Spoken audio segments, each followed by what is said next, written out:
किराएदार बेटा। उठ जा नालायक, सुबह के 8 बजने को है, तुझे एग्जाम नहीं देना क्या? थोड़ी देर और सोने दीजिए ना पापा। तू उठता या फिर मैं तेरे ऊपर पानी फेंकूं? रोज गधों की तरह सोता रहता है, पेपर की कोई टेंशन ही नहीं है। और एक हमारा समय था जब हम पेपर में फेल होने के डर से रात भर पढ़ा करते थे, सो ही नहीं पाते थे। तो क्या आप उसका बदला मुझसे लेंगे? मैं 15 मिनट बाद उठ जाऊंगा, आप प्लीज जाइए, मुझे डिस्टर्ब मत कीजिए। इतना कहकर रौनक रजाई ढककर फिर से सो जाता है। तू वैसे नहीं मानेगा, रुक मैं अभी पानी लेकर आता हूँ। बस फिर क्या था, इतना कहकर वो भागते हुए बाथरूम में जाते हैं और पानी की एक बड़ी सी बाल्टी लाकर रौनक के ऊपर फेंक देते हैं। पानी पड़ते ही रौनक झट से उठ जाता है।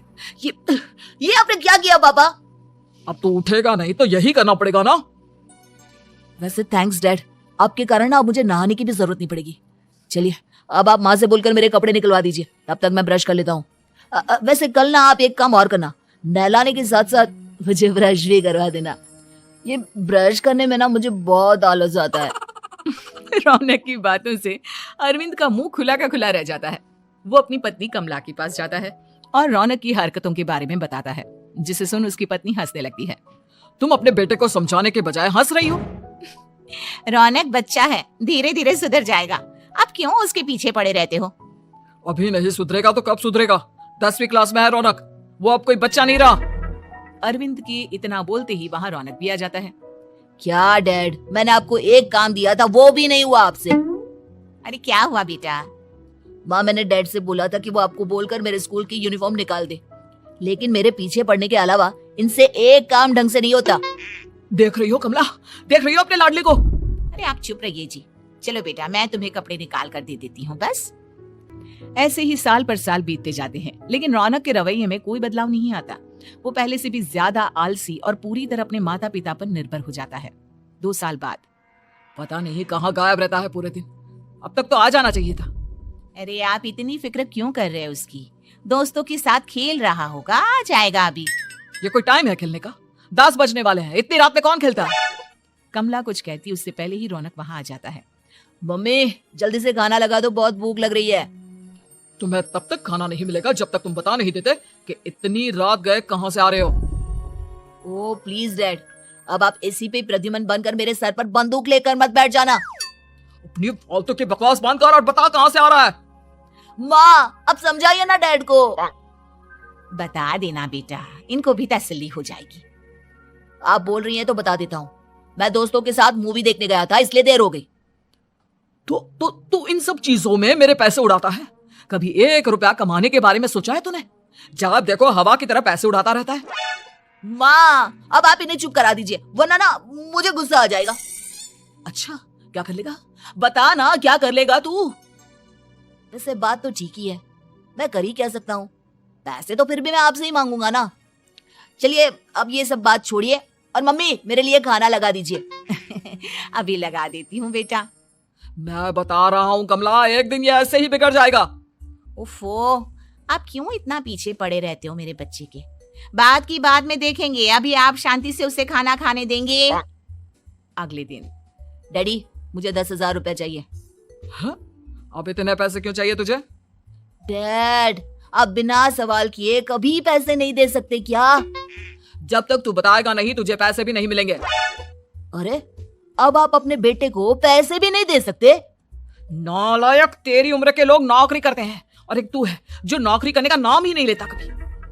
आप लोगों के होते हुए भला मैं नौकरी क्यों करूं? अरे हम कब तक पैसे देंगे तुझे? तुझे भी तो अपने पैरों पर खड़ा होना होगा ना। कौन सा उधार के पैरों पर खड़ा हूं? अपने ही तो पैरों पर खड़ा हूं मैं। इसी तरह रौनक दिन प्रतिदिन लापरवाह होता जाता है।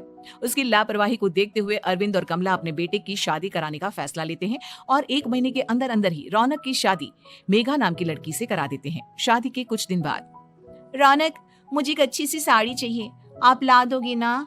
हाँ क्यों नहीं, कितने तक की आती है साड़ी? यही करीब 5,000 तक की। तुम चिंता मत करो, मैं आज ही डैडी से पैसे मांगकर तुम्हारे लिए साड़ी ले आऊंगा। आप कब तक ऐसे ही अपने पापा से पैसे मांगते रहेंगे? कोई अच्छी सी नौकरी क्यों नहीं कर लेते आप? अरे डैड के होते हुए मुझे नौकरी करने की जरूरत ही क्या है? पर आप ऐसे कब तक उनसे पैसे मांगते रहेंगे? कुछ आपको अपने दम पर भी तो करना होगा ना।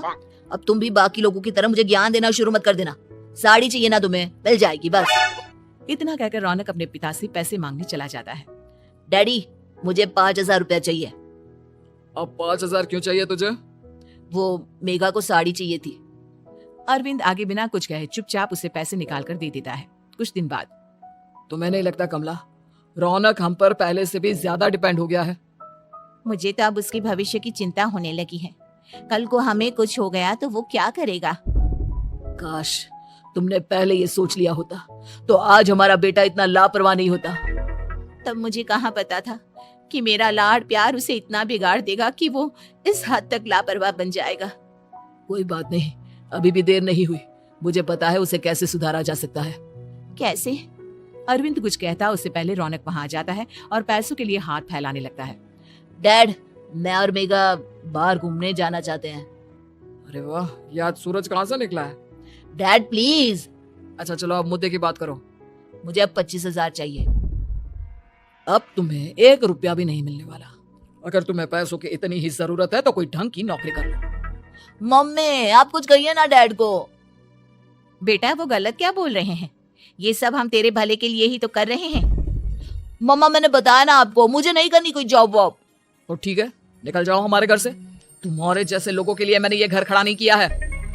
जितना ये घर आपका है ना उतना ही मेरा भी है। मैं कहीं नहीं जाने वाला। जाना तो पड़ेगा ही तुझे, क्योंकि अब मैं तेरा कोई भी खर्चा नहीं उठाने वाला। ठीक है मत उठाइए मेरा खर्चा, मैं अपने दम पर भी जी सकता हूँ। तो बेशर्मों की तरह अब तक यहाँ क्यों खड़ा है? अपना सामान ले आओ, निकल जाए यहाँ से।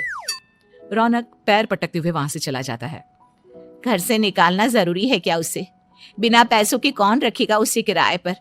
अगर उसका भविष्य सुधारना है तो हमें अपने दिल पर पत्थर रखकर ये कदम उठाना ही होगा। दोनों बात कर रहे होते हैं कि रौनक अपनी पत्नी के साथ एक बड़ा सा बैग लेकर घर से निकल जाता है, लेकिन घर से बाहर उसे कोई भी मुफ्त में अपने घर किराए पर नहीं रखता। अंत में थक हार कर वो फिर से अपने घर चला जाता है। क्या हुआ? थोड़ी देर पहले तो दहाड़ते हुए घर से निकला था, अब क्या हुआ? नहीं रखा ना किसी ने तुझे किराए पर? डैड प्लीज, मैं कुछ दिनों में कोई अच्छी सी नौकरी शुरू कर दूंगा। आप तब तक तो हमें रख लीजिए प्लीज। सुबह से रात हो चुकी है लेकिन कोई हमें रखने को राजी नहीं है। अब आप ही बताइए, इतनी रात को मैं मेघा को लेकर कहाँ जाऊंगा? ठीक है ठीक है, बहू की वजह से मैं तुझे घर पर रख रहा हूँ, लेकिन तू इस घर में एक बेटे की नहीं बल्कि एक किराएदार की हैसियत से रहेगा। 3 महीने हैं तेरे पास। इन 3 महीनों के अंदर अंदर मुझे तेरी पहली तनख्वाह हाथ में चाहिए, समझ गया? पक्का डैड, इन 3 महीनों के अंदर अंदर तो कोई बढ़िया सी नौकरी ढूंढ ही लूंगा मैं। ऐसे ही धीरे धीरे समय बीतने लगता है और अरविंद के दिए 3 महीनों में से 2 महीने बीत चुके होते हैं। पापा जी ने हमें 3 महीने दिए थे, जिसमें से 2 महीने तो बीत चुके हैं। अब ये आखिरी महीना बचा है। अरे तुम चिंता मत करो, आज मेरा ना 2 जगह इंटरव्यू है, दोनों में से कहीं ना कहीं तो जॉब लगी जाएगी। अच्छा, all the best. Raunak interview के लिए निकल जाता है, जिसके बाद शाम में रौनक घर आता है। कैसा गया इंटरव्यू? आपकी नौकरी लगी या नहीं? अरे पहले सांस तो ले लेने दो अच्छे से। बताइए ना, मुझसे तो जरा भी इंतजार नहीं हो रहा है। वो दरअसल बात यह है कि मेरी नौकरी तो लग चुकी है लेकिन पैसे बहुत कम है। कितने पैसे हैं? 15,000। इतने में अरविंद और कमला मिठाई का डिब्बा लेकर आ जाते हैं। बधाई हो बेटा। हम जानते थे तेरी जॉब जरूर लगेगी। लेकिन मेरी सैलरी बहुत कम है मम्मा। कम है तो क्या हुआ, धीरे धीरे बढ़ जाएगी। हाँ बेटा, हम तो बस चाहते थे कि तू अपने पैरों पर खड़ा हो जाए। मतलब अब आप मुझे घर से नहीं निकालेंगे? नहीं, ये सब हमने तुझे जिम्मेदार इंसान बनाने के लिए किया था। Thank you mummy papa. अगर आप दोनों ऐसा नहीं करते तो मुझे कभी अपनी जिम्मेदारियों का एहसास तक नहीं होता। आज आपने मुझे सिखा दिया कि इंसान का अपने पैरों पर खड़ा होना भी जरूरी होता है। इतना कहकर रौनक झट से अपने माता पिता के गले लग जाता है और अपनी कमाई की पहली तनख्वाह वो अपने माता पिता के हाथ में सौंपता है। इस तरह रौनक एक गैर जिम्मेदार व्यक्ति से एक जिम्मेदार व्यक्ति बन जाता है।